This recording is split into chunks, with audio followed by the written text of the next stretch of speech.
नमस्कार बंधुरा आमी सायमा। आज के आमरा बानाबो सर्षे इलिश। এই ইলিশের মরশুমে বাড়িতে ইলিশ আসবে আর সরষে ইলিশ হবে না, তা কি হতে পারে? তাহলে চলুন আজকে আমরা বানাই সরষে ইলিশ। এই সরষে ইলিশ বানানোর জন্য প্রথমে আমরা মশলা বানিয়ে নেব। তার জন্য একটি মিক্সি জার নিয়ে তার মধ্যে দিয়ে দেবো আদা কুচি, কাঁচা লঙ্কা এবং কালো সরষে দিয়ে অল্প একটু জল দিয়ে একটি পেস্ট বানিয়ে নেব।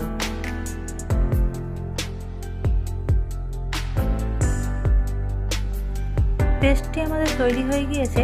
এবারে একটি ছাঁকুনির সাহায্যে এটি ছেঁকে নেব। প্রয়োজন মতো জল ব্যবহার করে পেস্টটি পাতলা করে নেব, যাতে ছাঁকুনিতে ছেঁকতে সুবিধা হয়।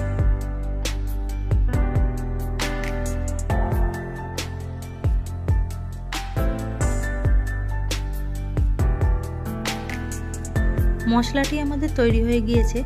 এবারে আমরা মাছগুলোয় নুন হলুদ মাখিয়ে নেব।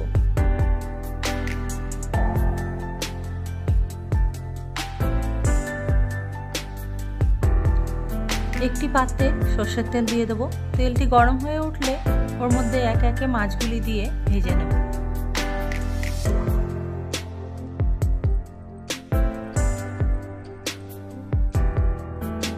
মাছগুলি আমরা বেশি লাল লাল করে ভাজবো না, 5 থেকে 7 মিনিট হাই হিটে ভেজে তুলে নেব। এবার ওই একই তেলে আমরা ফোড়নে দিয়ে দেবো কালো জিরে, কয়েকটি কাঁচা লঙ্কা চেরা এবং একটু হলুদ দিয়ে সঙ্গে সঙ্গে আমরা যে পেস্টটা বানিয়েছিলাম ওইটা ঢেলে দেবো।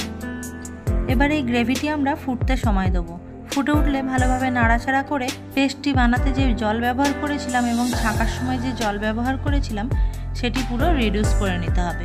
জলটা অনেকটাই রিডিউস হয়ে গিয়েছে, সাথে মশলাটাও কষানো হয়ে গিয়েছে।